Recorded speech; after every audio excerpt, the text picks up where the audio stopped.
అమెరికాలో చిందరవందరగున్న మీ ఇంటికి హ్యాండీమ్యాన్, క్లీనింగ్, ప్లంబింగ్ సర్వీసెస్ కోసం కాంటాక్ట్ ఇన్స్టా సర్వీస్. యూఎస్ లో ఎక్కడైనా ఎప్పుడైనా. For instant bookings visit instaservice.com.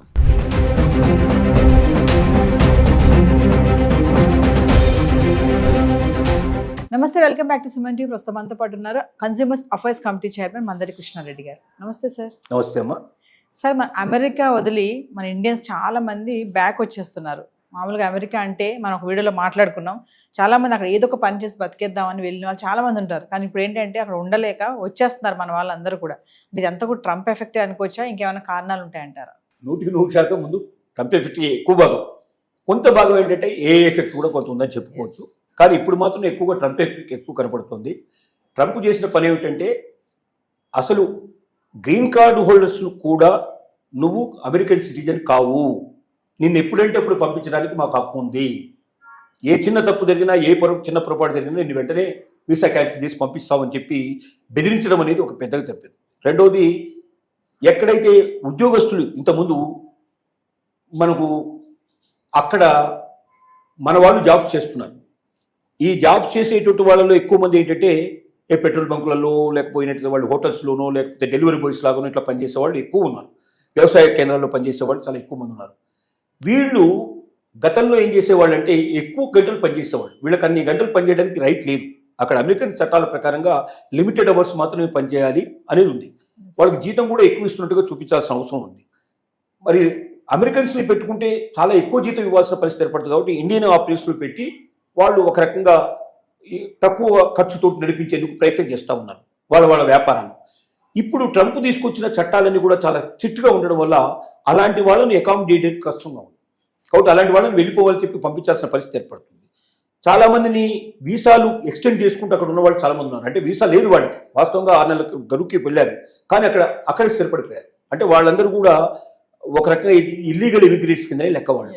ఇప్పుడు ఇంతకుముందు పెద్దగా ఎవరు పట్టించుకోలేదు. ట్రంప్ కన్నా ముందు ఉన్న వాళ్ళు, బైడెన్ కానీ వాళ్ళు కానీ ఎవరు కానీ పట్టించుకున్న పరిస్థితిలో ఉంది. ఏదో వచ్చారు, ఒకసారి అమెరికా వచ్చారు, ఇక్కడ సెటిల్ అయ్యారు, ఏదో ఒక పని చేసుకొని బతుకుతున్నారు. ఇక్కడి వాళ్ళు కూడా చాలా అవసరం కదా అనే ఉద్దేశంతో దృక్పథంతో నడిచిపోయింది. కానీ ఇప్పుడు ట్రంప్ వచ్చిన తర్వాత అలాంటి వాళ్ళందరినీ ఏరి బయటకు పంపించేస్తున్నాడు. ఆయన పట్టుకొని బలవంతంగా సంకెళ్ళు వేసి పంపించేదానికన్నా మనంతరం మనం వెళితే చాలా బెటరు. అనవసరంగా ఇక్కడ ఉండి ఆ రకమైన అవమానంతో మనం వెళ్ళేదానికన్నా పోవడం చాలా మంచిది. ఎలాగో ట్రంప్ మనం బతకనియడు, 3 ఏళ్ల పాటు వెతికి మనల్ని పట్టుకుంటాడు. తర్వాత కూడా ట్రంప్ మీద విపరీతంగా ఒక రకంగా అంటే 2 రకాలు ఉన్నాయి. వ్యాపారాలు నష్టపోవడం వల్ల కొంతమంది వ్యాపారస్తులు వ్యతిరేకమైనారు. తర్వాత విపరీతంగా ట్యాక్సెస్ వేయడం వల్ల కొంతమంది కస్టమర్స్ అంతా కూడా వ్యతిరేకమైనారు. కానీ మళ్ళీ ఇప్పుడు ఏమైందంటే ట్రంప్ రాజీపడి ఈ ట్యాక్సెస్ అనేటువంటి బాగా తగ్గించేసేసి అందరితో రాజీపడి వాళ్ళు మన దేశం మీద వాళ్ళు మన దిగుమతుల మీద కూడా వాళ్ళు అమెరికా నుంచి పంపించే వాటి మీద కూడా మనం ట్యాక్స్ తగ్గించేటట్టు చేసుకొని ఆ రకంగా బెనిఫిట్ ఉభయత్రం వచ్చేట్టుగా చేశాడు.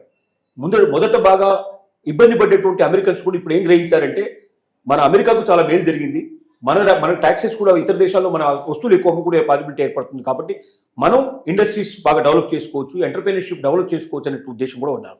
కాబట్టి రోజు రోజుకి మళ్ళీ కొంచెం ట్రంప్కు సపోర్ట్ పెరిగే పరిస్థితి ఏర్పడింది.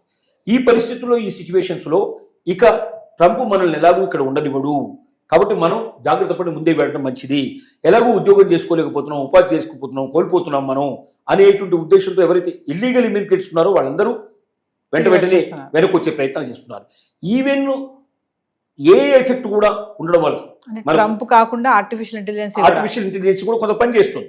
ఎందుకంటే ఇప్పుడు మనం చూస్తున్నాం అక్కడ మనిషి చేసే పనిని అది చేస్తుంది. ముఖ్యంగా భారతీయులు ఎందుకు కోరుకుంటున్నారంటే భారతీయుల్లో లీడర్షిప్ ఉంది, భారతీయులు ఎగ్జిక్యూటివ్ చేసేటువంటి అవకాశం ఉంది. ఇప్పుడు మనం చూస్తే పెద్ద పెద్ద కంపెనీలందరికీ భారతదేశం నుంచి వెళ్ళిన వాళ్ళు, ముఖ్యంగా సౌత్ ఇండియా నుంచి వెళ్ళిన వాళ్ళు హెడ్స్గా ఉన్నారు. పెద్ద పెద్ద కంపెనీస్కి అందరికీ మనకు మైక్రోసాఫ్ట్ చూసినా లేకపోతే ఇంకోటి చూసినా ప్రతి కంపెనీకి మన వాళ్ళు హెడ్స్గా ఉన్నారు. అంటే ఒక పెద్ద ఆర్గనైజేషన్ నడపగలిగేంత లీడర్షిప్ క్వాలిటీస్ మన దగ్గర ఉన్నాయి. కానీ ఏ వచ్చిన తర్వాత ఎవడు నడపాల్సిన అవసరం లేదు, ఏ నడుపుతుంది కావాలంటే అనేటువంటి పరిస్థితులు ఏర్పడిన తర్వాత అలాంటి వాళ్ళకు కూడా భయం పట్టుకుంది. కాబట్టి చాలామంది ఇంకోటి ఏమైందంటే ఇతర దేశాల్లో ఎవరైతే వచ్చి అక్కడ కంపెనీస్ నడపాల్సుకున్నారో వీసాలన్నీ ఆపేయటం వల్ల కంపెనీ ఎక్స్పాన్షన్ ఆగిపోయింది. బయట వాళ్ళు ఎవరు ఎక్స్పాన్షన్ మనం చేసుకోవడానికి పాసిబిలిటీ లేకపోయిన పరిస్థితి పడింది. దాని ఎఫెక్ట్ కూడా చాలా పడింది.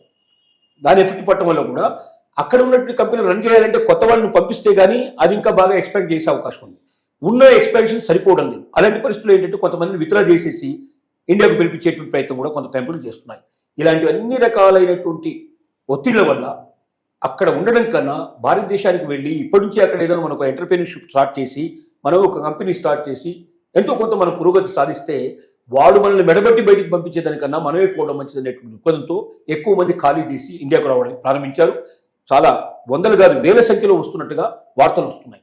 ఇలాంటి పరిస్థితుల్లో కొన్నాళ్ళు పోయిన తర్వాత ఇక అమెరికాలో 100% నేను సేఫ్గా ఉండగలుగుతున్న వాళ్ళు తప్ప మిగతా వాళ్ళు ఎవరు అక్కడ ఉండకపోయినా మనం ఆశ్చర్యపడాల్సిన అవసరం లేదు. అంటే సార్ ముందు ముందు అమెరికా వెళ్ళాలనే ఆలోచనని విరమించుకోవాలంటారా?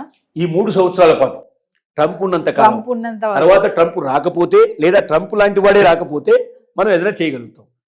అంటే మళ్ళీ బైడెన్ లాంటి వాడు ఇంకొకరు గతంలో ఉండే ప్రెసిడెంట్ల వాళ్ళు ఎవరైనా వచ్చి కాస్త లిబరల్గా ఉండే పరిస్థితి ఏర్పడితే అప్పుడు ఉండొచ్చు. కానీ ట్రంప్ ఉన్నంత కాలం అది సాధ్యం కాకపోవచ్చు అనేది ఇప్పుడు ఉన్నటువంటి పరిస్థితి. అంటే స్టూడెంట్స్ కూడా అంతేనా సార్? అబ్రాడ్ వెళ్ళి చదువుకోవాలనుకుంటారు కదా, అమెరికా వెళ్ళి చదువుకోవాలి, పై చదువులు అనుకున్న వాళ్ళు కూడా ఈ టైంలో వెళ్ళకపోవడం మంచిదంటారా? స్టూడెంట్స్కి పరిస్థితి మరీ ఘోరంగా ఉంది. ఎందుకంటే ఒకటి ఇప్పుడు కొన్ని యూనివర్సిటీస్ని మూసేసే పరిస్థితి తీసుకొచ్చాడు. యూనివర్సిటీ గవర్నమెంట్ డబ్బంతా కూడా పూర్తిగా ఆపేశారు. తర్వాత ఇక్కడి వాళ్ళు ఎవరైనా పార్ట్నర్షిప్లో అక్కడ యూనివర్సిటీలు ఉంటే అలాంటి వాటిని బలవంతంగా వాళ్ళని పార్ట్నర్షిప్ విత్డ్రా చేయించి వాళ్ళని బయటికి పంపించే ప్రయత్నం చేస్తున్నాడు. తర్వాత స్టూడెంట్స్కి వాళ్ళు అక్కడ కొంతకాలం అంటే అయిపోయిన తర్వాత కూడా వాళ్ళు ఉండడానికి ఒక 2 3 ఏళ్ళు ఉండడానికి ఇంతకుముందు అవకాశం ఉండేది. అలా ఉండి వాళ్ళు జాబ్ సెర్చ్ చేసుకోవడానికో లేకపోతే ఇంకా పై చదువులు చదువుకోవడానికో అవకాశం ఉండేది. ఇప్పుడు అది లేదు. నీది అయిపోగానే నీ చదువు అయిపోయిన మరుక్షణం నువ్వు వెంటనే టప్పా కట్టేసుకుని నువ్వు ఇంటికి వెళ్ళిపోమని చెప్పేస్తున్నారు. ఇలాంటి పరిస్థితుల్లో బయట పనిచేయడానికి కూడా స్టూడెంట్ బయటకు వెళ్ళి పనిచేయడానికి వీల్లేదు. ఓన్లీ యూనివర్సిటీ ఆవరణలోనే పనిచేయాలి, బయటకు వెళ్ళి పనిచేయడానికి వీల్లేదు. ఇప్పుడు వాళ్ళు ఇంతకుముందు బయటకు వెళ్ళి పనిచేస్తున్నారు, డెలివరీ బాయ్స్గానో ఏదో పెట్రోల్ బంకులోనో లేకపోతే హోటల్స్లోనో అక్కడ ఇక్కడ పనిచేస్తున్నారు. ఇప్పుడు ఆ పనిచేసే అవకాశం కూడా వాళ్ళకి కోల్పోయారు.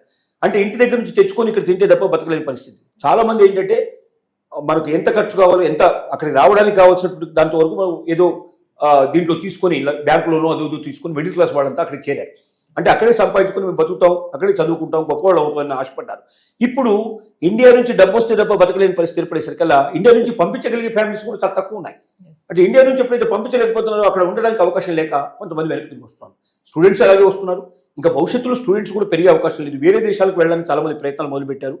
అమెరికాను వదిలిపెట్టి వేరే వెస్ట్రన్ కంట్రీస్లో ఎక్కడైతే ఈ అవస్థలు లేవో కొన్ని అక్కడ కూడా ఇప్పుడు ఇంగ్లాండ్ కూడా ఇదే పరిస్థితి తీసుకొచ్చింది. వెస్ట్రన్ కంట్రీస్లో చాలా కంట్రీస్లో మా దేశానికి వచ్చేటప్పుడు 1-2 సార్లు ఆలోచించుకొని చేద్దామనేటువంటి అంటే ట్రంప్ విధానాలే మిగతా దేశాలు కూడా ఫాలో అయ్యే ప్రయత్నం చేస్తున్నాయి.